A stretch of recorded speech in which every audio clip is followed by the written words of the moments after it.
तुझी कृपापूर्वक आणि प्रेमस्वरूपाच्या अद्भुत गुण आणि गहन अशा गोष्टी शास्त्रामध्ये लिहून ठेवल्या. प्रेमस्वरूपाचं ज्ञान तो आम्हाला देशील मित्र. सर्व गौरव सन्मान तुला देतो. विनंती प्रभूशीच्या गौरी नावात मागतो म्हणून काय बापा. उत्पत्ती 2:7 पासून आम्ही आमच्या अभ्यासाला या ठिकाणी सुरुवात करणार. उत्पत्ती 2रा अध्याय आणि 7वं वचन.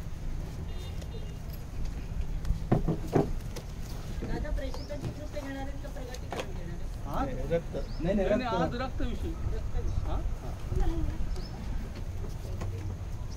उत्पत्ती 2:7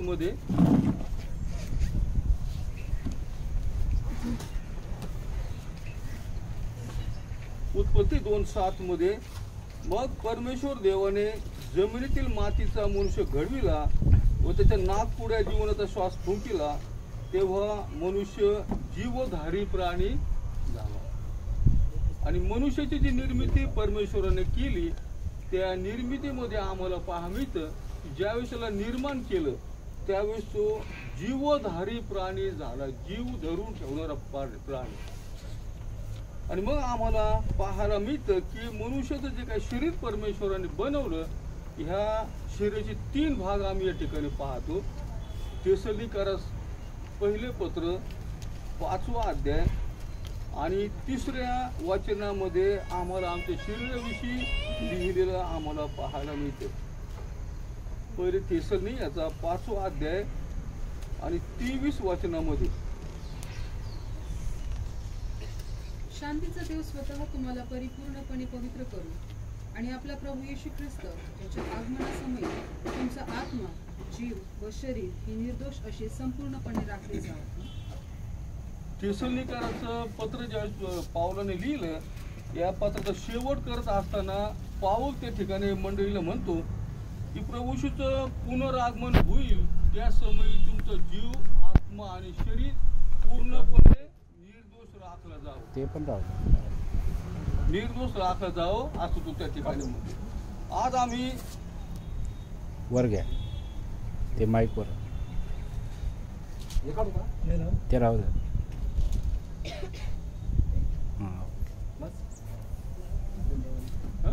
तर जीव, आत्मा आणि शरीर या गोष्टी आम्हाला पाहायला मिळतात. तर आज आम्ही जो काही जीव आहे, या जीवाविषयी आम्ही अभ्यास करणार आहोत. खालच्या पावलाने काय लिहिलं की तुमचं जीव, आत्मा आणि शरीर हा निर्दोष राखला जावं. आणि मग आम्ही जो मनुष्याचा जीव आहे, जीवधारी मनुष्य त्या ठिकाणी त्याला परमेश्वराने निर्माण केलं. तर हा जो काही जीव आहे, ह्या जीवाविषयी आज आम्ही पवित्र शास्त्रामधून आम्ही अभ्यास करणार आहोत. आणि मग मनुष्याच्या जीवनामध्ये अनेक प्रसंग, अनेक गोष्टी आलेल्या आम्हाला पाहायला मिळतं. आणि मग मनुष्य ह्या जीवाविषयी वारंवार त्या ठिकाणी बोलत असतो, नाही का. मला माझ्या जीवाचा कंटाळा आला, माझा जीव नकोसा झाला, नाही का. दाविदाच्या स्तोत्रामध्ये तुम्हाला भरपूर संदर्भ सापडतील. हे माझ्या जीवा परमेश्वराचा धन्यवाद कर, माझा जीव देवासाठी उत्पन्न आहे, माझा जीव ताजा तवाना झालाय, नाही का. तर अशा ह्या जीवाविषयी मनुष्य प्रत्येक वेळेस सारखा त्या ठिकाणी बोलत असतो. जसे प्रसंग येतील, तशा घटना घडतील, तसे शब्द मनुष्याच्या मुखातून त्या ठिकाणी बाहेर पडतात. आणि मग हा जीव जो आहे, ह्या जीवाविषयी आम्ही आज महत्वाचा अभ्यास आम्ही या ठिकाणी करणार आहोत. आम्हाला उत्पत्तीच्या पुस्तकामध्ये जीवाविषयी भरपूर त्या ठिकाणी लिहिलेलं पाहायला मिळतं, नाही का. येसावाने ज्यावेळेस हितींच्या मुली करून आणले त्यावेळेस मग याकोबाची पत्नी काय म्हणती की हितींमुळं मला माझा जीव नकोसा झालेला, नाही का. आणि जो जीव आहे, ह्या जीवाविषयी आज आम्ही बऱ्याचशा काही गोष्टी आम्ही या ठिकाणी पाहणार आहोत. याचा लेवीयाचा 17 अध्याय, लेवीयाचा 17 जो अध्याय आहे, ह्या 17व्या अध्यायाच्या 11 वचनामध्ये जीवाविषयी मोशेने लिहून ठेवलेलं आम्हाला पाहायला मिळतं. लेवीयाचा 17 अध्याय आणि 11 वचनामध्ये, शरीराचे जीवन जर रक्तात असते आणि तुमच्या जीवाबद्दल वेदीवर प्रायश्चित करण्यासाठी ते मी तुम्हाला दिले आहे. कारण रक्तात जीव असल्या कारणाने रक्तानेच प्रायश्चित माहित होते. मनुष्याचे जीव कुठं आहे? मनुष्य जीवधारी प्राणी आहे. तर ह्या रक्तामध्ये मनुष्याचं काय आहे? जीव असलेला आम्हाला पाहायला मिळतो. आणि म्हणून मोशे त्या ठिकाणी लिहितो की मनुष्याचे जीवन तर त्याच्या रक्तामध्ये असते. आणि मनुष्य का वारंवार आपल्या जीवाविषयी बोलतो? तर त्याच्या रक्त हे त्याचं काय आहे? जीवन आहे. आणि म्हणून आम्हाला पाहायला मिळतं की देवाने मनुष्याला आपल्या प्रतिरूपाचं निर्माण केलं, नाही का? उत्पत्ती पहिला अध्याय 26-27 मध्ये देवाने आपल्याशी सदृश आणि आपल्या प्रतिरूपाचा मनुष्य त्या ठिकाणी बनवलेला. आणि मनुष्याचा आत्मा जो आहे तो आमच्या शरीरामध्ये आहे. आणि म्हणून योग 33:4 मध्ये योग त्या ठिकाणी म्हणतो, योग 33:4 मध्ये की देवाच्या आत्म्याने मला काय केलेलं आहे? निर्माण केलेलं आहे. म्हणून मनुष्य देवाच्या काय कसा आहे? प्रतिरूपाचा आहे. 33:4 मध्ये, योग 33:4 मध्ये.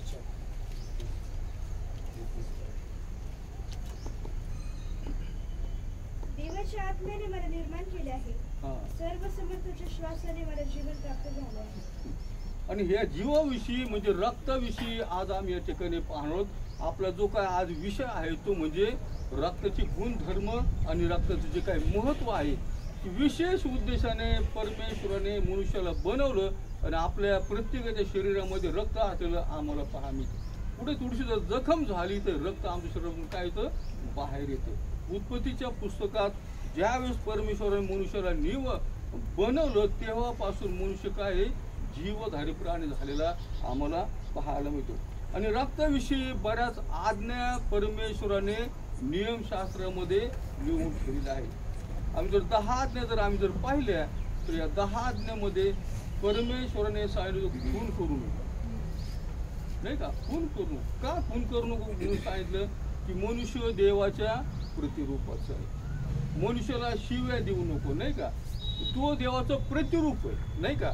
आणि मग आम्ही जर त्याला त्रास देतो, आम्ही जर त्याला खून करतो किंवा जर काही गोष्टी करतो तर देवाचे न्यायदंड मनुष्यावर त्या ठिकाणी येतात. आणि म्हणून सगळ्यात पहिली गोष्ट आपण पाहिली की परमेश्वराने नियमशास्त्रामध्ये 10 आज्ञामध्ये नियम दिला की काय करतो? खून करू नको. निर्गम 20 अध्याय आणि 13 वचनामध्ये.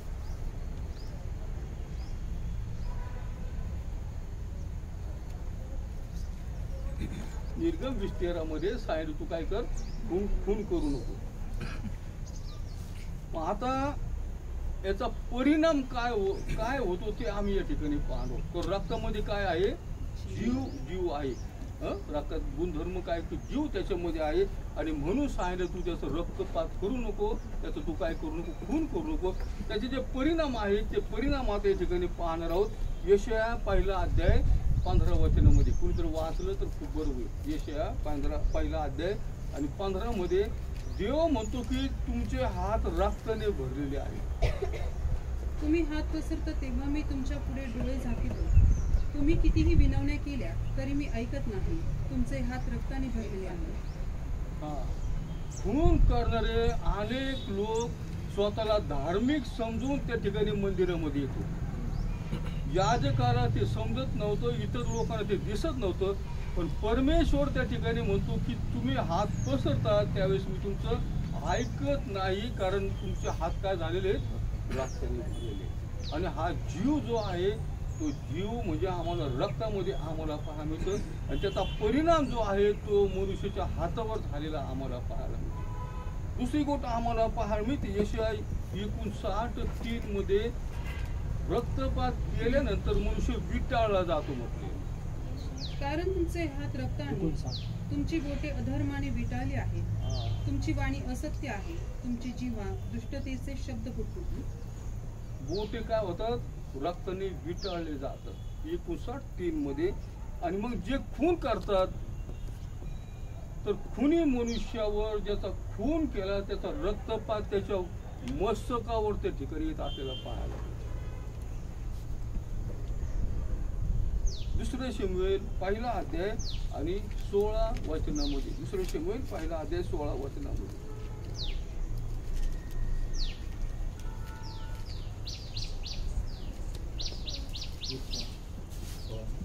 दावीद त्याला म्हणाला, तुझा रक्तपात तुझ्याच माती असो. परमेश्वराच्या अभिषिक्ताचा मी वध केला असे म्हटल्याने तुझ्याच मुखाने तुझ्या विरुद्ध साक्ष दिली आहे. शौल राजा आत्महत्या करताना प्रयत्न केला, परंतु त्याचा जीव जात नव्हता. आणि तिथून एक मनुष्य त्या ठिकाणी चालला. शौल राजा त्याला म्हणाला की तू मला आता लवकर मारून टाक, मला तो भुसकून टाक, नाहीतर पैसे लोक येतील ते मला नाग होतील. आणि त्या मनुष्याने काय केलं की त्याला भुसकून त्याला त्या ठिकाणी मारून टाकलं. आणि त्याला वाटलं आता ही अतिशय चांगली उत्तम बातमी आहे. आणि मग तो दावीद राजाकडे पळत गेला. त्याला असं वाटलं मला काहीतरी चांगलं बक्षीस त्या ठिकाणी मिळालं. कारण दावीद आणि शौल यांच्यामध्ये काही शत्रुत्व त्या ठिकाणी निर्माण झालं. परंतु दावीदाने त्याला जे उत्तर दिलं ते अतिशय धक्कादायक उत्तर आपल्याला पाहायला. आणि मग त्याला दावीद त्याला म्हणाला, तुझा रक्तपात तुझ्या माथेवर असो. आणि म्हणून रक्तामध्ये जीव आहे, म्हणून परमेश्वराने लिहून ठेवलं खून करू नको. जर खून केला तर रक्ताचे परिणाम त्याच्या खुनी मनुष्याच्या हातावर त्याच्या मस्तकावर झालेले त्या ठिकाणी जीव पाहा. रक्तामध्ये काय आहे? जीव आहे. त्याचा पहिली गोष्ट आपण या ठिकाणी आता पाहिली. आता दुसरी गोष्ट आपण पाहणार आहोत की रक्तामध्ये काय आहे? जीव आहे.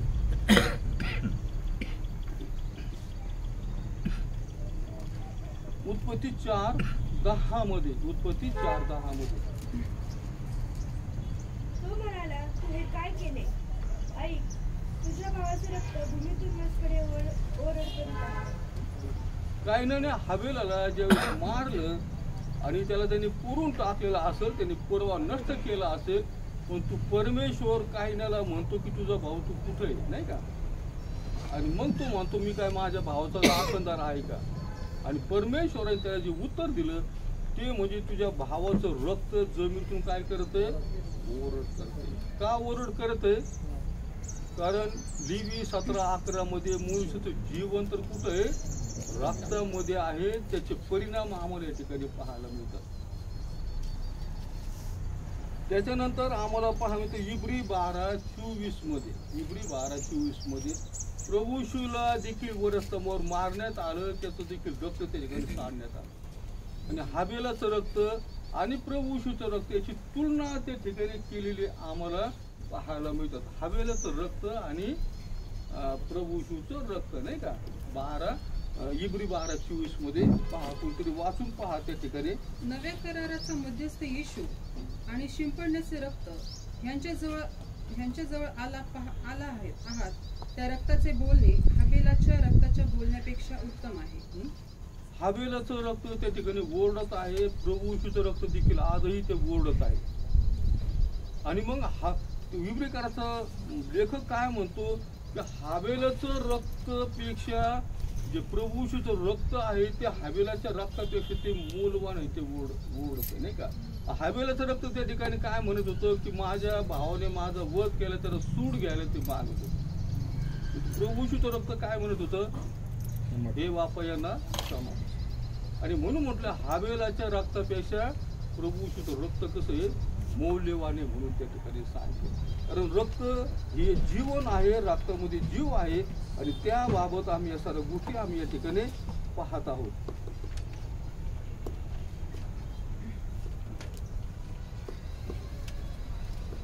रक्तामध्ये जीव असल्या कारणाने परमेश्वराने नियमशास्त्रामध्ये लिहून ठेवलं रक्ताचं सेवन तुम्ही करू नका, कारण त्याच्यामध्ये काय आहे? जीव आहे. याचा उत्पत्ती याचा 9:3-6 सर्व संचार करणारे प्राणी तुमचे अन्न होते. वनस्पती ज्याप्रमाणे तुम्हाला दिली होती त्याप्रमाणे सर्व काही आता तुम्हाला देतो. तथापि मांसाचे जीवन रक्त आहे, म्हणून रक्तासकट मांस खाऊ नका. मी तुमच्या रक्ताबद्दल म्हणजे तुमच्या जीवाबद्दल झडती घेईन. प्रत्येक पशुची व मनुष्याची झडती घेईन. प्रत्येक मनुष्याची त्याच्या भावाच्या जीवाबद्दल झडती घेईन. जो कोणी मनुष्याचा रक्तपात करेल त्याचा रक्तपात मनुष्याकडून होईल, कारण देव आणि मनुष्य आपल्या प्रतिरूपाचा उत्पन्न केला आहे. आपल्या प्रतिरूपाचा मनुष्य त्या ठिकाणी निर्माण केला. आम्ही उत्पत्तीचं पुस्तक जर पाहिलं तर पहिला अध्याय आणि 30 वचनामध्ये प्राणी आणि सर्वांना त्या ठिकाणी हिरवळ खायला त्या ठिकाणी दिली. त्यावेळेस निर्मिती झाली, जगात पाप नव्हतं, त्यावेळेस परमेश्वर काय म्हणाला, सर्वांना मी काय करतो, हिरवळ मी खायला देतो.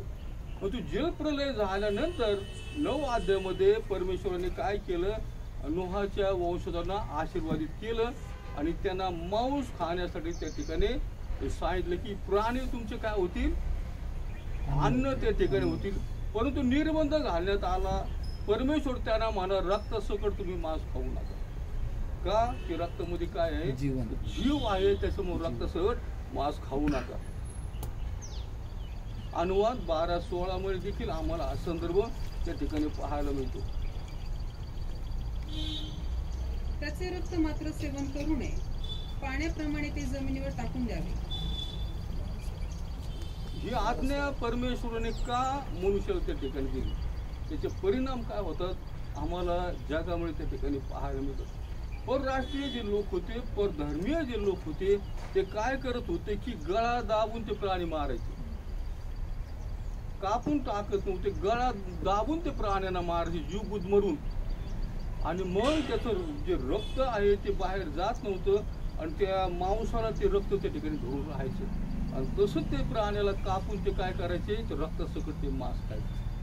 प्रेषिताचं पुस्तक याचा 15 अध्याय आणि 20 वचनामध्ये, प्रेषित 15 अध्याय 20 वचनामध्ये गळा दाबून मारलेल्या प्राण्यांविषयी आम्हाला त्या ठिकाणी पाहायला मिळतं. प्रेषित 15 अध्याय 20 वचनामध्ये. तर त्यांना असे लिहून पाठवावे की मूर्तींचे अमंगळपण, जार कर्म, गळा दाबून मारलेले प्राणी व रक्त ह्यांपासून तुम्ही अलिप्त असाल. अलिप्त असा, वेगळे असा.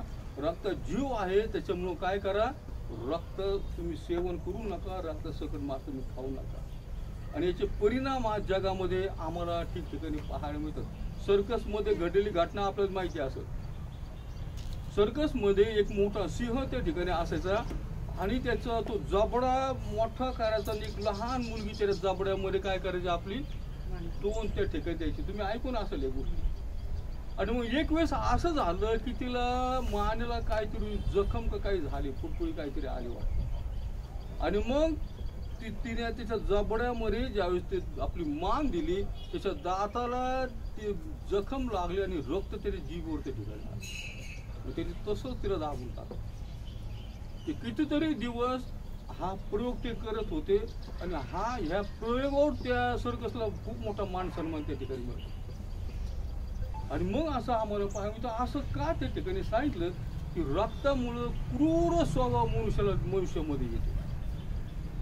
आणि तो सिंह अतिशय चांगला माणसाडेला सिंह, ज्यावेळी त्याच्या दाताला रक्त लागलं, जिभेवर आलं, त्याच वेळी क्षणात त्याने ते 2 तुकडे त्या घरी करून टाकले. डिस्कवरी चॅनल तुम्ही जर पाहिलं, यूट्यूबवर तुम्ही जर पाहिलं, जे जंगली जमाती आहे ते काय करतात की बैल किंवा गाय आहे ते तिच्या शिरा तपासून पाहतात, अशा नाही का मानीच्या. आणि ते शिरांना काय करतात की असा पोकळ बाण मारतात त्याच्या शिरीमध्ये. आणि बाण मारला की रक्ताची धार त्या ठिकाणी सुरू होती आणि ते आपल्या पात्रामध्ये ते रक्त घेतात आणि मुलं असे बसलेले असतात 3, 4, 5, 6 आणि असे नंबरशी त्यांना ते रक्त त्या ठिकाणी पिऊन राहतात. आणि याचा परिणाम जंगलामध्ये राहतात, तो क्रूर स्वभाव त्यांचा त्या ठिकाणी त्यांना प्राप्त होतो. ते एक जंगली लोक होतात आणि ते मारण्याशिवाय दुसरं काही करत नाही. आणि म्हणून न्यायशास्त्रामध्ये परमेश्वराने लिहून ठेवलं की तुम्ही काय करा, रक्तासकट त्या ठिकाणी मांस खाऊ नका. एक प्रसंग तुम्हाला सांगतो. वायरिंगचं काम करत होतो आणि त्या ठिकाणी शिडीवरून मी पाहत होतो, अंकली मटण आणलं, सिस्टरकडे दिलं, सगळं रक्तळलेलं मटण ते तसंच कुकरमध्ये टाकलं आणि मग कांदा वगैरे कापून सुरुवात झाली. आणि मी तेवढ्यात पाहायला ते सर्व गोष्टी व्हायला आणि त्यांना गॅसवर ठेवू दिलं. मग त्यांना सांगितलं तुम्ही जे करता ही खूप चूक करता. आणि त्यांच्या घरामध्ये इतके भांडणं, थोडासा जरी शब्द बाहेर पडला की त्याच्यावरून एकमेकाची तुटून पडत. सत्य ही घटना. आणि मग त्यांना सांगितलं की तुम्ही अशा प्रकारचे मांस खाऊ नका, हा जो स्वभाव आहे त्याच्यामुळे तुमच्या प्रत्येकामध्ये हा स्वभाव आहे. आणि मग म्हणे तुम्ही असं कसं म्हणता, मग बायबल ऐका म्हणे, आहे बायबल. मग त्यांना संदर्भ दिले. म्हणलं मटण चांगलं दूध असं प्रकारचं मटण खाऊ नका, तुमचा जो स्वभाव दोष आहे तो याचा गुणधर्म रक्तामध्ये आहे.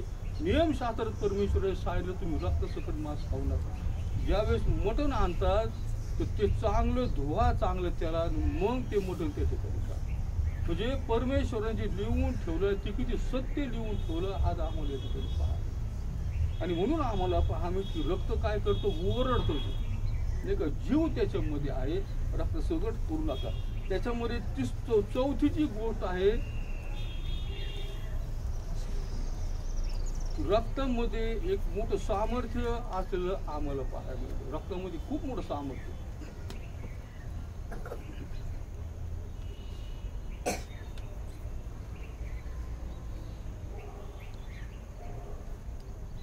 रक्तामधलं सामर्थ्य जे आहे ते आम्हाला मिसर देशामध्ये प्रगट झालेलं आम्ही त्या ठिकाणी पाहतो. कसं समजलं की ह्या रक्तामध्ये येतो एवढं महान सामर्थ्य रक्तामध्ये. आणि 430 वर्ष आम्हाला पाहायला मिळतं की इस्रायल लोक त्या गुलामगिरीमध्ये हारवणे त्यांना त्या ठिकाणी ठेवलेलं होतं. एक पिढा आली, त्यांना असं वाटत होतं की आता तरी आमची सुटका होईल. दुसरी आली, तिसरी आली, 9 पिढ्या त्या ठिकाणी आल्या. मिस्री लोक सर्व सहन करत होते पण ते सोडायला तयार नव्हते. 9 पिढ्यापर्यंत त्यांनी सहन केलं, अजिबात सोडायला नव्हतं. हारो त्यांना सोडायला त्या ठिकाणी तयार नव्हता. पण ज्या वेळेस त्यांनी वलांडण्याचा यत्न पशु त्या ठिकाणी वाचला, त्याचं रक्त त्यांनी कपाळपट्टी लावलं, त्या ठिकाणी आम्हाला पाहा मिळते रक्ताचं सामर्थ्य आहे ते त्या ठिकाणी प्रगट झालं. आणि त्या रात्री आम्हाला पाहा मिळतं की मिसर देशामध्ये मोठा हाहाकार उडाला आणि त्याचे प्रथम जन्मलेले त्या ठिकाणी मारण्यात आले. निर्गम 12 अध्याय 29 आणि 30 वचनामध्ये सर्व प्रकारचे जे प्रथम जन्मलेलं ज्यांचे जीव होतं सगळं त्या ठिकाणी मारण्यात आलं. मध्यरात्री असे झाले की मिसर देशातील सिंहासनावर बसणाऱ्या फारोच्या ज्येष्ठ मुलापासून तुरुंगात पडलेल्या कैद्याच्या ज्येष्ठ मुलापर्यंत सर्व आणि गुराढोरांपैकी सर्व प्रथम वत्से परमेश्वराने मारून टाकले. रात्रीच्या समयी फारो, त्याचे सर्व सेवक आणि सगळे मिस्री लोक जागी झाले आणि मिसर देशात मोठा हाहाकार उडाला, कारण ज्यात कोणी मेला नव्हता असे एकही घर राहिले नव्हते. रक्तामधलं मोठं सामर्थ्य आम्हाला त्या ठिकाणी पाहायला मिळतं. आणि मग इस्रायल लोकांच्या घरामधलं एकही व्यक्ती त्या ठिकाणी मरण पावलं नाही. एकही व्यक्ती त्या ठिकाणी मरण पावलं नाही. याचं कारण आम्हाला पाहायला मिळतं, आपल्या घरामधलं कुणी मरू नये याच्यासाठी त्यांनी काय केलं, एक कोकरा त्या ठिकाणी बळी दिला. त्यांनी कोकरचं बलिदान त्या ठिकाणी दिलं, रक्त सांडण्यात आलं, त्याचं कपाळपट्टीला लावण्यात आलं, त्यावेळी ते वाचवले. आणि मग रक्ताचे सामर्थ्य जे आहे ते त्या ठिकाणी प्रगट झालं. आणि मग आता निर्गम 12:41 मध्ये 430 लोकांचे वर्ष झाल्यानंतर इस्रायलाच्या सेना त्या ठिकाणी बाहेर पडलेली नाही का. 12:41 मध्ये, निर्गम 12:41 मध्ये 430 वर्ष संपली. त्याच दिवशी परमेश्वराच्या सर्व सेना मिसर देशातून निघाल्या. 430 वर्ष झाले त्यावेळेस त्यांच्या सेना त्या ठिकाणी बाहेर निघाल्या, कारण त्यांनी वलांडण्याचा यज्ञ पशु त्या ठिकाणी वाजण्यात आला, रक्त सांडण्यात आलं. आपल्या कुटुंबावर दोष येऊ नये म्हणून त्यांनी ते रक्त त्या ठिकाणी सांडलं. आणि त्या ठिकाणी परमेश्वर म्हणाला की मी रक्त पाहीन त्यावेळेस तुम्हाला काय करीन, रक्त पाहीन त्यावेळेस मी तुम्हाला वलांडून. आणि मग ज्यावेळेस त्यांची सुटका झाली, आता 2 गोष्टी अतिशय महत्वाच्या. सुटका त्यांची झाली आणि ते त्यांचे बायका, त्यांचे लेकरं सगळे घेऊन ते निघाले. आणि त्यांनी वळून ज्यावेळेस पाहिलं त्यावेळेस मिस्री लोक आपल्या प्रथम पुत्राला त्या ठिकाणी काय करत होते, मूठ माती देत होते. असा एक भयानक प्रसंग त्यांच्या नजरेत त्या ठिकाणी. सुटका आणि मरण, रक्ताचं सामर्थ्य त्या ठिकाणी प्रगट झालं. गणना 30 अध्याय 3 आणि 4 वचनामध्ये आम्ही त्या ठिकाणी पाहतो. पहिल्या महिन्यात म्हणजे पहिल्या महिन्याच्या 15व्या दिवशी त्यांनी रामसेस येथून कूच केले. वलांडण सणाच्या 3ऱ्या दिवशी इस्रायल लोक सर्व मिसर लोकांच्या देखत जयघोष करीत बाहेर पडले. त्यावेळी मिसरी लोक परमेश्वराने ठार केलेल्या आपल्या ज्येष्ठ पुत्रांना मूठमाती देत होते. ज्येष्ठ पुत्रांचं काय करत होते, मूठ माती देत होते. ते त्याच्या मूठ माती देताना आनंदाने कोणी देत नाही का.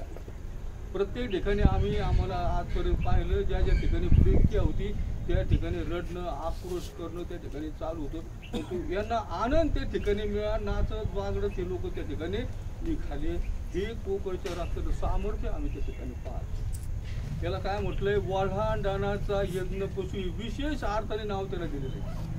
त्या नावातच हे सर्व काय आहे की त्याच्या रक्तामध्ये सामर्थ्य होतं आणि त्याच्यामुळं या सगळ्या गोष्टी घडलेल्या आम्ही त्या ठिकाणी पाहतो. तिथं ते समजते की रक्तामध्ये एवढं महान सामर्थ्य आहे.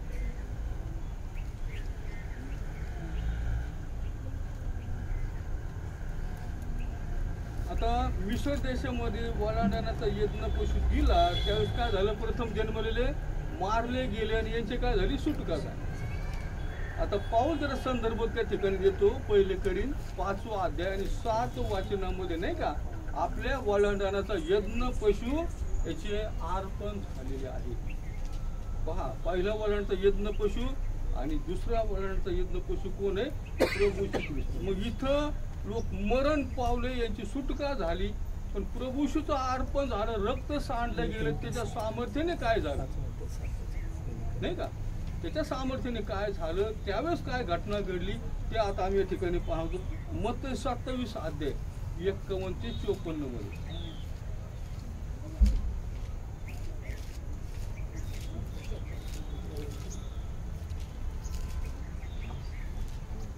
मत्ती 27 अध्याय 51 ते 54 मध्ये त्या ठिकाणी सामर्थ्य प्रगट झालेले. तेव्हा पहा, पवित्र स्थानातील पडदा वरपासून खालपर्यंत फाटून दुभागला, भूमी कापली, खडक फुटले, थडगी उघडली आणि निजलेल्या पवित्र जनातील पुष्कळ जणांची शरीरे उठवली गेली आणि ते त्यांच्या पुनरुत्थानानंतर थडग्यातून निघून पवित्र नगरात गेले आणि अनेकांना दिसले. शताधिपती व त्याच्याबरोबर येशूवर विषपहारा करणारे हा भूमिकंप व घडलेल्या गोष्टी पाहून अत्यंत भयभीत झाले व खरोखर हा देवाचा पुत्र होता असे म्हणाले. आणि मग या ठिकाणी आम्ही पाहतो की त्या ठिकाणी त्यांना मारत होते, ते अधोलोकात जात होते. बरोबर आहे का नाही, पाप करून ते मेले, मरण पावले, अधोलोकामध्ये ते जात होते. पण प्रभू येशूचं वध ज्यावेळेस झाला त्यावेळेस कडक फुटले, भूकंप झाले आणि पवित्र शरीर उठवण्यात आले. पहा, दोन्हीकडे दोन घटना आम्हाला, 2 वल्हांडणाचे यज्ञ पशु, 2 घटना आम्हाला त्या ठिकाणी पाहायला मिळतात की प्रभू येशूच्या रक्तामध्ये किती त्याकडे मोठं सामर्थ्य. प्रभूने येशूने भूत काढले, खडक फुटले का, मेलेले बाहेर आले का, तिथं काहीच घटना घडल्या नाही. 3.5 वर्ष त्यांनी मोठं महान कार्य केलं, पण त्यावेळेस घटना कधीच घडल्या नाही. म्हणजे रक्त सांडलं गेलं, त्यावेळेस बाकी भूकंप झाला, खडक फुटले आणि पवित्र ज्यांची शिरण त्या ठिकाणी उठवली गेली. म्हणून रक्तामध्ये काय आहे, मोठं सामर्थ्य असलेलं आम्हाला पाहायला मिळतं. पुढची गोष्ट आम्ही पाहतो की स्वर्गात जर जायचं असेल तर रक्ताच्या शिवाय आम्हाला दुसरा पर्याय नाही. प्रभू येशूचं रक्त जे सांडलं गेलं त्याच्याच द्वारे स्वर्गात प्रवेश आहे. जे त्या रक्ताने धुतले जातील तेच त्या ठिकाणी पोहोचतील. कारण स्वर्गात जाणं म्हणजे काही साधी सोपी गोष्ट नाही. पवित्र स्थान, देवाच्या राजासनासमोर लाखो देवदूत नाही का, 24 वडील मंडळ, पण अशा ठिकाणी जर जायचं असेल तर त्या ठिकाणी रक्ताच्या शिवाय पर्यायच नाही. म्हणून तारणाकडे आम्ही आमचं लक्ष केंद्रित करायला पाहिजे. सगळ्यात मोठं, रक्ताने धुतल्याशिवाय पापक्षमा होत नाही. त्यावेळेस रक्त हे तरतूद करून ठेवलं आहे. जो पश्चाताप करतो त्याचं तारण त्या रक्ताच्या द्वारे आजही. आपण खुनाविषयी आपण पाहिलं, खून जर केला 20 वर्ष झाले, 30 वर्ष झाले तरी ते रक्त पाहताचे हाताच्या विटाळले जातात नाही का, गोष्ट त्याच्या हातावर राहते. तसं प्रभूचं रक्त आजही उपलब्ध आहे, जगाच्या शेवटापर्यंत उपलब्ध राहणार. कारण त्याच्यामध्ये काय आहे, जीव आहे, जीवधारी प्राणी मनुष्याला देवाने बनवलं. त्याच्यामध्ये देवाचा महान उद्देश असलेला आम्हाला त्या ठिकाणी काय पाहायला त्या ठिकाणी मिळतो.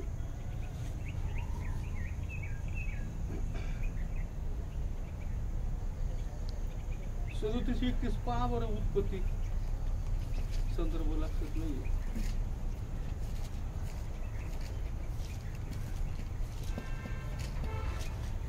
सदोतीस 31 मध्ये, उत्पत्ती 37:31 मध्ये. मग त्यांनी योसेफाचा झगा घेतला व एक बकरा मारून तो झगा त्याच्या रक्तात भिजवला. त्यांनी बकरा घेतला आणि तो काय केला, त्यांनी तो बकऱ्याची मान कापून टाकली नाही का, रक्तच बाहेर आलं. आणि योसेफाच्या अंगावरची धागा त्यांनी काढला आणि त्या रक्तामध्ये काय केलं, त्यांनी बुचकाळा नाही का. आणि योसेफाला काय केलं, गुलामाच्या बाजारात विकून टाकलं. आणि मग ह्या रक्ताविषयी आम्हाला पहा मिळतं प्रगती 7 अध्याय 13 आणि 14 वचनामध्ये. प्रगती 7 अध्याय 13, 14 वचनामध्ये. तेव्हा वडील मंडळांपैकी एकाने मला म्हटले, शुभ्र झगे परिधान केलेले हे कोण आहेत व कोठून आले? मी म्हटले, प्रभू, हे तुला ठाऊक आहे. तो मला म्हणाला, मोठ्या संकटातून येतात ते हे आहेत, यांनी आपले झगे कोकऱ्याच्या रक्तात धुवून शुभ्र केले आहे.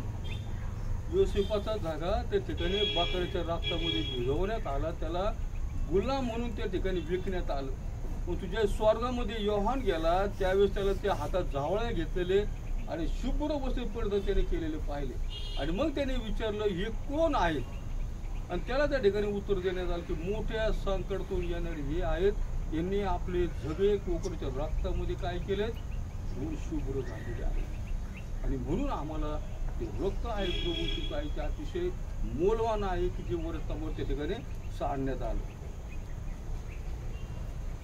पुढची जी गोष्ट आहे की रक्तानेच प्रायश्चित्त होते. दुसरा पर्याय जगामध्ये नाही, रक्ताने त्या ठिकाणी प्रायश्चित्त होतं. लेवी 17:11 मध्ये.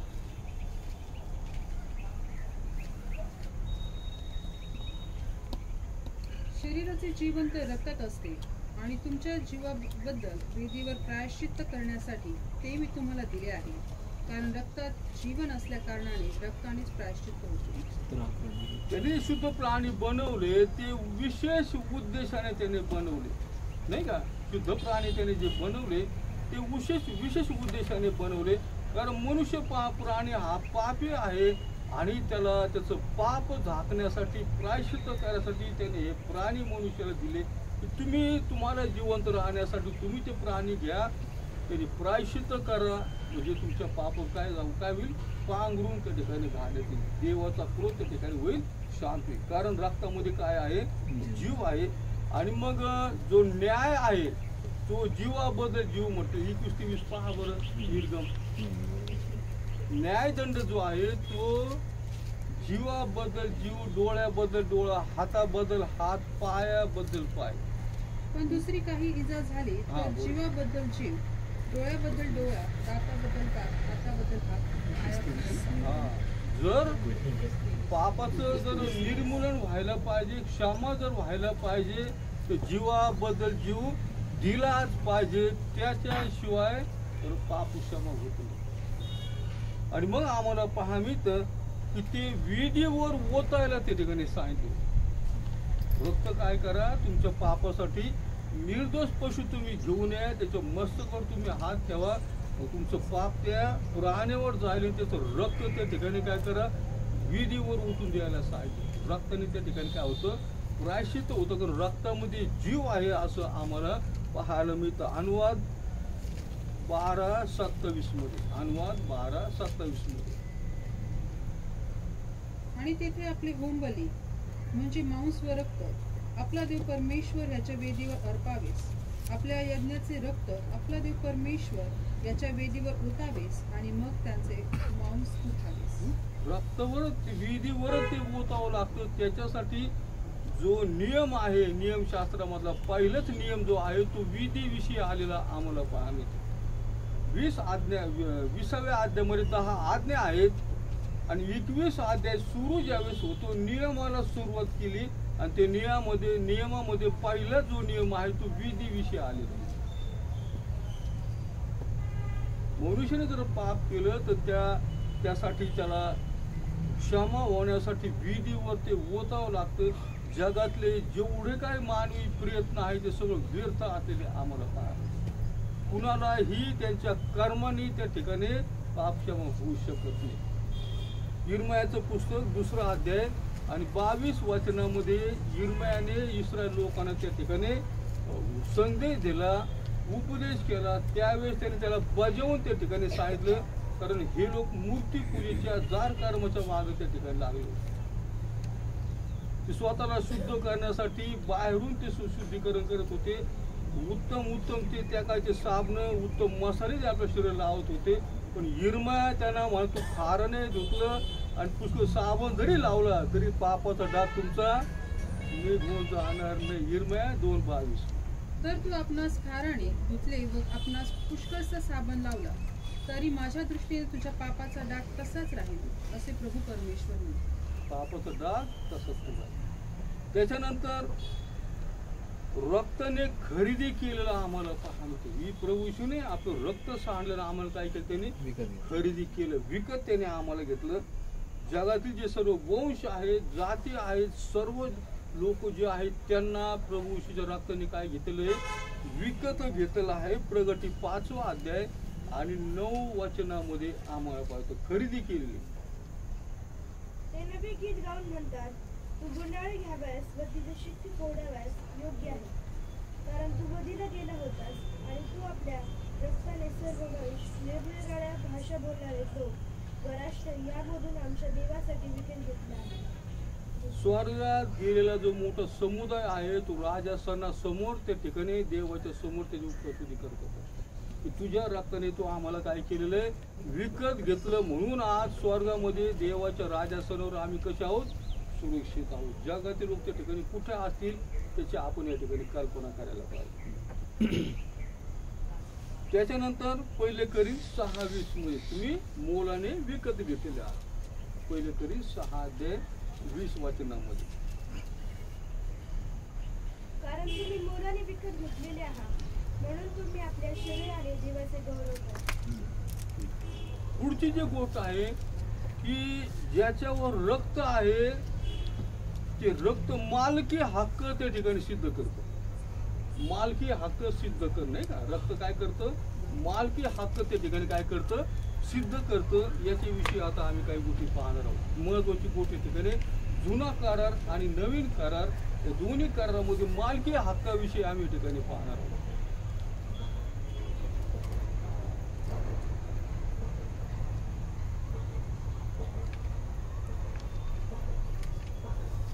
ज्यांच्यावर रक्त, जिथं रक्त आहे ते खून किंवा चिन्ह असलेलं आपण पाहतो नाही का. ज्या ठिकाणी रक्त आहे त्या ठिकाणी ते खून किंवा चिन्ह असलेलं आम्हाला पाहा मिळतं. निर्गम याचा 12 अध्याय आणि 13 वचनामध्ये मोशेला देवाने सांगितलं ते रक्त जे आहे तुमच्यासाठी काय आहे, चिन्ह आहे, खून आहे. आणि ज्या घरात तुम्ही असाल त्या घरात ते रक्त तुमच्याकरिता खून असे होईल. आणि जेव्हा मी रक्त पाहीन तेव्हा मी तुम्हाला ओलांडून जाईन. मिसर देशाच्या रक्त पाहिजे, रक्त हे काय, खून किंवा चिन्ह म्हणून आहे, हे आम्हाला या ठिकाणी पाहायला मिळते. आता जुन्या जो करार आहे त्या कराराविषयी आम्ही या ठिकाणी पाहलो. सिनाय पर्वतावर ज्यावेळेस करार करण्यात आला नाही का, 24 अध्याय 1 ते 10 वचनामध्ये, निर्गमचा पुस्तक 24 अध्याय 1 ते 10 मध्ये सिनाय पर्वतावर जो करार झाला त्या करारामध्ये आम्हाला पाहायला मिळतं मोशे पर्वतावर गेला, त्याने नियमशास्त्र लिहून आणलं आणि मग ते मोठ्या आवाजात लोकांना त्यांनी काय केलं, वाचून दाखवलं. हे तुम्हाला मान्य आहे का, तुम्ही याप्रमाणे का वागताल का, ते नियम तुम्हाला मान्य आहेत का. मोठ्या आवाजात ते काय म्हणाले, जसं देवाने आम्हाला सांगितलं तसं आम्ही करू. मग त्या पर्वताच्या पायथ्यावर काय त्यांनी काय केली, विधी बांधली, तरुण उठले आणि त्याने गोरा त्या ठिकाणी वाजला. आणि गोरा वाजल्यानंतर त्याने कटोऱ्यामध्ये रक्त घेतलं आणि ते लोकांवर काय केलं, शिंपडून टाकलं. म्हणजे काय झालं, आता तुम्ही देवाच्या मालकी हक्काचे लोक झालेले आहात. मालकी हक्क ते काय करतं, प्रगट करतं. यासाठी की देवाने आता तुम्हाला खरेदी केलेलं, विकत घेतलेलं आहे. तुम्ही कराचे लोक आहात. जगापासून तुम्ही कसे झालेले आहात, वेगळे झालेला आहात.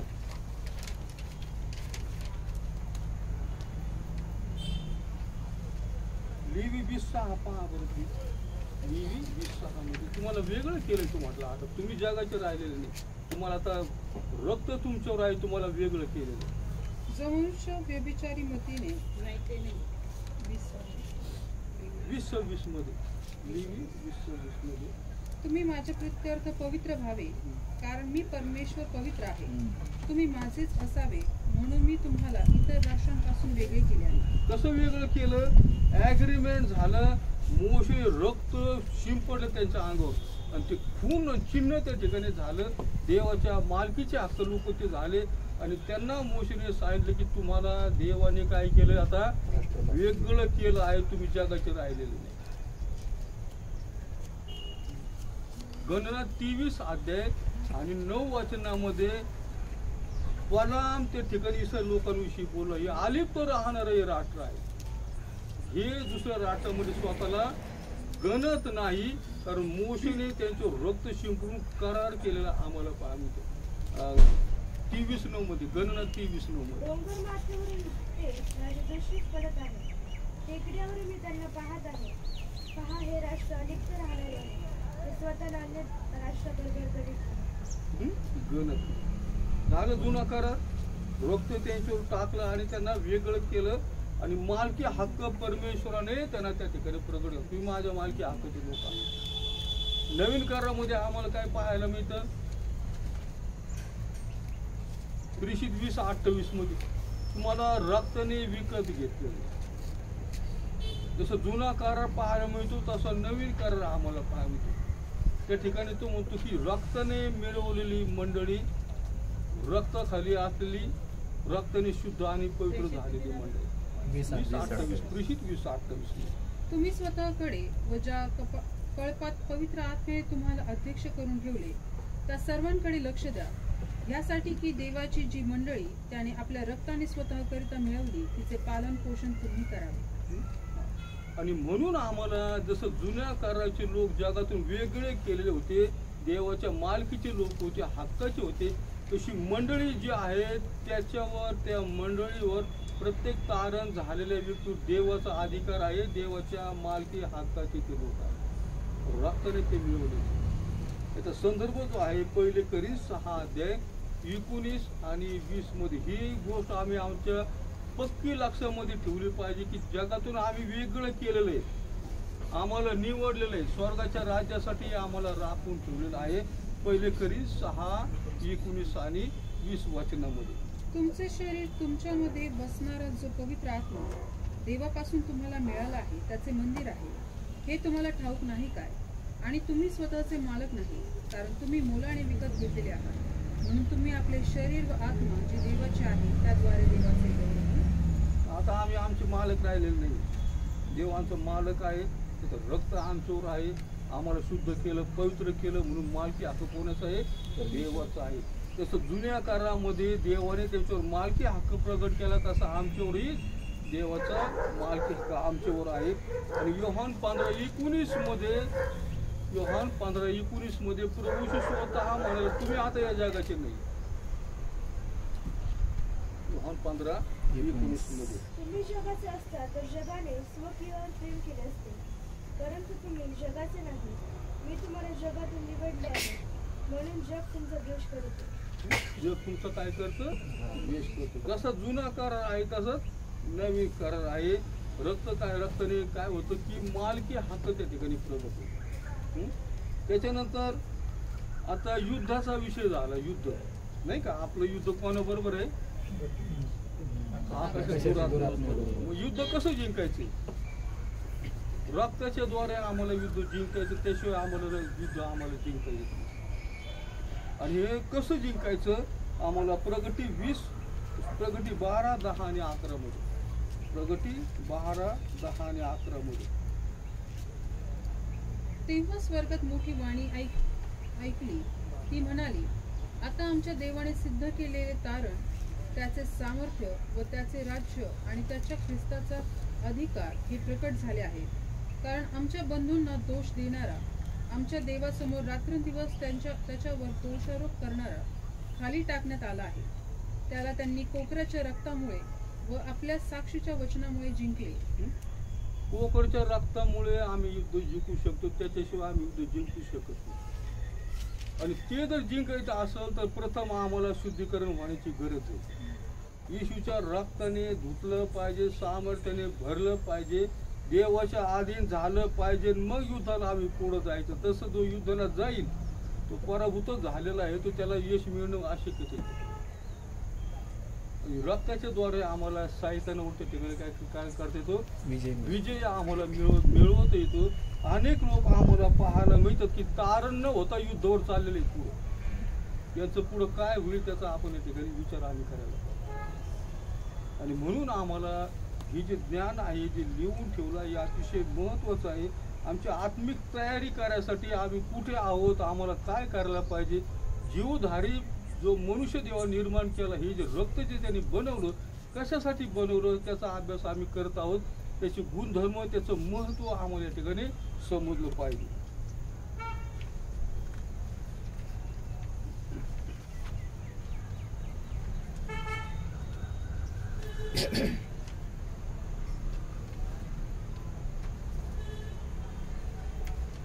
त्याच्यानंतर जर आम्हाला परमेश्वराकडे जर जायचं असेल तर आम्हाला एकच मार्ग आहे, तो म्हणजे प्रभू येशूचं रक्त. त्याच्याशिवाय आम्ही जाऊच शकत नाही, जगामध्ये देखील आणि स्वर्गामध्ये देखील.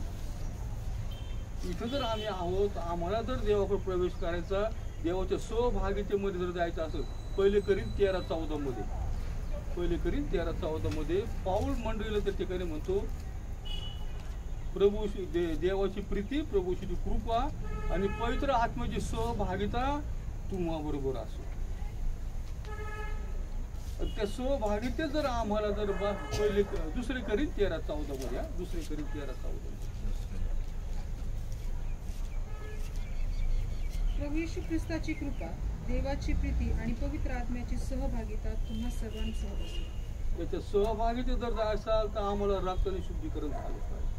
स्वर्गात जर जायचं असेल तर आम्हाला रक्ताने शुद्धीकरण आमचं व्हायला पाहिजे. युद्ध जर आम्हाला करायचं असेल तर त्याच्यात रक्ताने शुद्ध होऊन आम्हाला पुढं जायला पाहिजे. त्याशिवाय आम्ही जिंकू शकत नाही. त्याच्यानंतर जर आम्हाला ख्रिस्ताच्या शरीराचे अवयव जर आम्हाला व्हायचं असेल, इतकं निकट जर आम्हाला जायचं असेल, इतकं आम्हाला त्या शरीरामध्ये एक जीव झाल्यासारखं जर व्हायचं असेल तर आम्हाला त्याच्या रक्तानेच आम्हाला शुद्ध व्हायला पाहिजे. अनेक लोक येशू बरोबर संबंध जोडण्याचा प्रयत्न करतात, व्यर्थ प्रार्थना करतात, व्यर्थ गोष्टी करतात, पण तो आपलं समर्पण त्याला पूर्णपणे ते करत नाही. आणि त्याच्यामुळं ते शरीराचे, प्रभू येशूच्या शरीराचे ते भागीदार होऊच शकत नाही. कारण जोपर्यंत त्याच्या रक्ताने धुतलं जात नाही, तारण होत नाही, तोपर्यंत आम्हाला त्या ठिकाणी आम्हाला पोहोचत. त्याचा पहिले करीन 12:27 मध्ये, पहिले करीन 12:27 मध्ये तो म्हणतो, तुम्ही ख्रिस्ताचे शरीर असून वैयक्तिकरित्या त्याचे अवयव आहात. नाही का, वैयक्तिकरित्या आम्ही त्याचे अवयव आहोत. आणि म्हणून प्रभू येशूने सांगितलं, मी वेल आहे आणि तुम्ही काय आहात, पाटे आहात. इतकं त्याने आम्हाला जवळ आम्हाला घेतलेलं आहे. आणि मग ते जो वेल आहे, तो वेल त्या फाट्याला स्वरूप आहे त्या ठिकाणी पुरवतो. अन्न, पाणी, सामर्थ्य, कृपा, दया, प्रकाश जे काय आहे ते सगळं आम्हाला त्याच्यापासून आम्हाला प्राप्त होतं. आम्ही व्यर्थ काही मिळवायच्या आम्ही गोष्टी करू नये. त्याच्यामध्ये जर राहिलं तरच आम्हाला गोष्टी प्राप्त होतील. त्याच्यामधून विभक्त होऊन स्वतः आपलं बुद्धी चालू आम्ही त्या ठिकाणी काय करायचं. आणि म्हणून आम्ही सावध आणि जागरूक राहायला पाहिजे. आता शेवटचा जो महत्त्वाचा गोष्ट आहे की प्रभू येशूच्या रक्ताने जी मिळवलेली मंडळी आहे ती जगामध्ये गुप्त ठेवलेली. आम्हाला समजत नाही अजून कोण स्वर्गात जाईल, कोण कुठं जाईल हे आम्हाला माहीत नाही. पण तो पाऊल म्हणतो की तुमचं जीवन प्रभू येशूमध्ये कसं ठेवलेलं आहे, गुप्तरित्या ठेवलेलं आहे.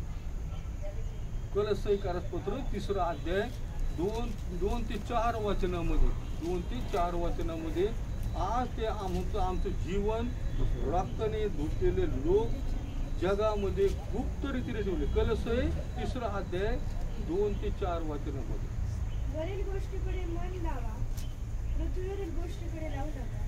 कारण तुम्ही मृत झाला आहात आणि तुमचं जीवन ख्रिस्ताबरोबर देवामध्ये गुप्त ठेवले आहे. कसं ओळखायचं आम्ही हे गोष्ट, आम्हाला कसं आम्ही खात्री कशी करून घ्यायची की आमचं जीवन गुप्तपणे ठेवलेलं आहे, आमचं तारण झालेलं आहे. आम्ही कसं समजायचं आम्हाला खात्री आहे का. आणि मग त्याला आत्मनिरीक्षण करण्यासाठी आम्हाला योहानाने जे सांगितलं पश्चातापास योग्य अशी फळे द्या. पश्चातापास फळे दिसली पाहिजे तर तारणाची खात्री आमच्यामध्ये आहे. तर आज बाप्तिस्मा घ्यायचं 2 दिवसांनी परत सुरू व्हायचं ते काय तारण किंवा जगाच्या रीतिरिवाजाप्रमाणे चालायचं ते त्याला तारण म्हणत नाही. आज तारण म्हणजे आम्हाला देवाच्या आज्ञेचं पालनच आम्हाला त्या ठिकाणी करावं लागतं आणि पश्चातापास योग्य फळे आम्हाला त्या ठिकाणी द्यावं लागतं. म्हणजे तो म्हणतो प्रत्येक झाडाच्या मुळाशी काय केलेली कुऱ्हाड ठेवलेली आहे. जे फळ येत नाही ते तोडून अग्नीच्या भट्टीत टाकण्यात येतं. योहानाचा जो संदेश आहे अतिशय कडक संदेश आहे. त्याचे कुऱ्हाड त्याने दाखवली, फळं त्याने द्यायला सांगितलं. आणि ज्यांच्या जीवनामध्ये फळे आहेत त्यांनाची खात्री आहे त्यांचं जीवन जगामध्ये प्रभूमध्ये गुप्त ठेवलेलं पाऊल त्या ठिकाणी. एक दिवस येईल आणि ही मंडळी दृश्य स्वरूपात मग स्वर्गात प्रगट केली जाईल. काय उत्तम गोष्ट आहे नाही का. कलश 3, 2 ते 4 आपण पाहिलं. आणि मग प्रभू पित्याला काय म्हणेल नाही का, रक्ताने मी ही मंडळी आणून ठेवली तुझ्यासोबत राजासनासमोर आहे का नाही. आणि म्हणून आजची जी परिस्थिती आहे ती म्हणजे 1 पेत्र पहिला अध्याय 3 ते 5 मध्ये कुठेतरी वाचून पहा. 1 पेत्र पहिला अध्याय 3 ते 5 मध्ये आमचं रक्षण केलं जात आहे, आम्हाला सुरक्षित ठेवलं जाते पुनरागमनापर्यंत प्रभूशी येईपर्यंत. आपल्या प्रभू येशू ख्रिस्ताचा देव व पिता धन्यवादित असो. जिवंत आशा प्राप्त होण्यासाठी आणि अविनाशी निर्मळ व अक्षय वतन मिळवण्यासाठी त्याने आपल्या महादयेनुसार येशू ख्रिस्ताच्या मृतातून पुनरुत्थानाच्या द्वारे आपल्याला पुन्हा जन्म दिला. जे तारण शेवटच्या काळी प्रकट होण्यास सिद्ध आहे ते प्राप्त व्हावे म्हणून जे तुम्ही देवाच्या शक्तीने विश्वासाच्या योग्य राखलेले आहात त्या तुमच्यासाठी ते वतन स्वर्गात राखून ठेवले आहे. पेत्र नाही का, पेत्र आणि महायाजक जर आम्ही जर पाहिले 2 जण नाही का, पेत्रला कसं निवडलं नाही का प्रभू येशूने. आणि मग महायाजकाने आपण तिथे वस्त्र पाहिले, आपण एफोद, हिरे, गोमेद, रत्न वगैरे. आणि पाऊल कसा होता आपलं पेत्र, लंगूड बांधलेला एवढसा माणूस नाही का. ज्यावेळेस गेला हे पूर्ण आम्ही करायला पाहिजे. आम्हाला हे निवड जे केली प्रभू येशू त्याचं महत्व आम्हाला या ठिकाणी समजतं की प्रभू येशू गालिल समुद्रावर आला पण मंदिरामध्ये महायाजकाजवळ तो गेला नाही. कारण त्याने मंदिर झोडून त्या ठिकाणी काढलं आणि त्याने सांगितले लुटरूंची काय केली गुहा त्या ठिकाणी केली. आणि ह्या पेत्राने लिहून ठेवलेले नाही का. साधा सुद्धा मनुष्य अगदी त्याला निवडलं. आणि आज मी एका पुस्तकात वाचलं की पेत्राने लिहिले जे 2 पत्र त्याच्यावर PhD आज अमेरिकेत करते. म्हणजे पहा त्याची निवड किती आज मोठी असते पहा. आणि त्याने मग त्या ठिकाणी लिहून ठेवलं की तुम्हाला प्रभू पुनरागमनापर्यंत रक्षण करून राखून येतो. म्हणून कळप म्हटले, कळपात आम्ही सुरक्षित राहायला. आणि याचं महत्त्व हे आम्ही या ठिकाणी समजून घेतलं पाहिजे. त्याच्यानंतर आम्हाला पाहायला मिळतं की प्रगती 19:6 ते 9 मध्ये हेच लोक जे प्रभूच्या रक्ताने धुतलेले आहे ते कोकराच्या मेजवानीला त्या ठिकाणी जाऊन पोहोचतील. या आपण आनंदाने उत्सव करून कोकराचे लग्न त्या ठिकाणी निघालेलं आम्हाला पाहायला. तेव्हा जणू काही मोठ्या समुदायाची वाणी, अनेक जलप्रवाहाच्या ध्वनी व प्रचंड मेघगर्जनांचा ध्वनी मी ऐकला. तो म्हणाला, हालेलुया, कारण सर्व समर्थ आमचा प्रभू देव याने राज्य हाती घेतले आहे. आपण आनंद व उल्हास करू व त्याचे गौरव करू, कारण कोकऱ्याचे लग्न निघाले आहे आणि त्याच्या नवरीने स्वतःला सजवले आहे. तिला तेजस्वी व शुद्ध असे तागाचे तलम वस्त्र नेसायला दिले आहे. ते तागाचे तलम वस्त्र म्हणजे पवित्र जनांची नीतिकृत्य आहे. तेव्हा तो मला म्हणाला, हेही लिही की कोकऱ्याच्या लग्नाच्या मेजवानीस बोलावलेले ते धन्य. तो मला असेही म्हणाला, ही देवाची सत्य वचने आहेत. कोकराच्या लग्नास बोलून आले ते धन्य आहेत. जे रक्ताने धुतले जातील, ज्यांचं तारण होईल तेच त्या ठिकाणी पोहोचतील. पहिली गोष्ट आपण पाहिली रक्तामध्ये ही अदृश्य मंडळी प्रगट केली जाईल. लग्नामध्ये त्या ठिकाणी ते दिसतील आणि उत्सव त्या ठिकाणी चालेल. दुसरी जी गोष्ट आहे ते प्रतिफळ आहे त्यांचा न्यायदंड त्याच्यावर येणार. 1 कोरिंथ 3 अध्याय आणि 10 ते 15 मध्ये जे देवाचे दास आहे, जे देवाचे लोक आहे, स्वर्गामध्ये त्यांना त्या ठिकाणी प्रतिफळ मिळणार आहे. सार्वकालिक नाश त्यांचा त्या ठिकाणी होणार नाही, तर प्रतिफळ त्यांना त्या ठिकाणी मिळणार आहे. पहिले करीन 3 अध्याय 10 ते 15 मध्ये. माझ्यावर झालेल्या देवाच्या अनुग्रहाच्या मानाने मी कुशल कारागिराच्या पद्धतीप्रमाणे पाया घातला आणि दुसरा त्यावर इमारत बांधित आहे. तर त्यावरचे बांधकाम आपण कसे करीत आहोत याविषयी प्रत्येकाने जबाबदार. येशू ख्रिस्त हा जो घातलेला पाया, त्याच्या वाचून दुसरा पाया कोणाला घालता येत नाही. या पायावर कोणी सोने, रुपये, मौल्यवान पाषाण, लाकूड, गवत, पेंडा यांनी बांधतो. तर बांधणारे प्रत्येकाचे काम उघड होईल. तो दिवस उघडकीस आहे आणि कारण तो अग्नीसह प्रगट होईल आणि प्रत्येकाचे काम कसे आहे याची परीक्षा या अग्नीनेच होईल. आणि सगळ्यात शेवटची जी गोष्ट आहे ती म्हणजे सार्वकालिक जीवन. त्या ठिकाणी मनुष्याचा जे त्याच्या रक्ताने शुद्ध झालेलं आहे, शेवटी त्यांना स्वर्गामध्ये सार्वकालिक जीवन आहे. प्रकटीकरण 22 अध्याय 1 ते 5 मध्ये. प्रगटी 22 अध्याय 1 ते 5 मध्ये. नंतर त्याने देवाच्या व कोपऱ्याच्या राजस्थानातून निघालेली नगरीच्या मार्गावर वाहणारी जीवनाच्या पाण्याची स्फटिकासारखी नितळ नदी मला दाखवली. नदीच्या दोन्ही बाजूस 12 जातीची फळे देणारे जीवनाचे झाड होते. ते दर महिन्यास आपली फळे देते आणि त्या झाडाची पाने राष्ट्राच्या आरोग्यासाठी उपयोगी पडतात. ती काहीही शापित असणार नाही. तर तिच्यामध्ये देवाचे कोपऱ्याचे राजासन असेल आणि त्याचे दास त्याची सेवा करतील. ते त्याचे मुख पाहतील व त्याचे नाव त्याच्या कपाळावर असेल.